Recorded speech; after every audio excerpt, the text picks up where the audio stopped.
السلام عليكم.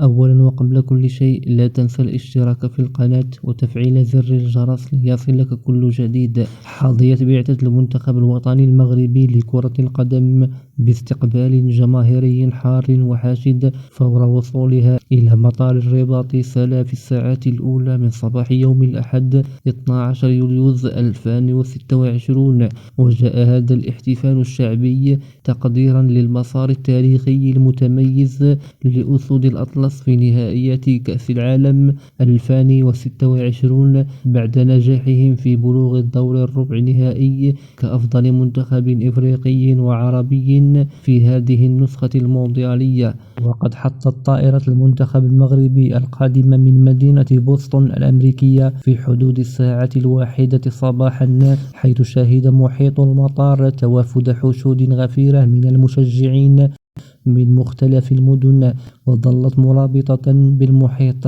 وقد رفعت الجماهير الأعلام الوطنية والشعارات الحماسية وأطلقت هتافات تشيد بالأداء الرجولي للاعبين. وقد حرص أعضاء البعثة يتقدمهم الناخب الوطني محمد وهبي على التوجه نحو المشجعين لتبادل التصفيقات وتحيتهم قبل المغادرة صوب فندق الإقامة بمركز محمد السادس لكرة القدم.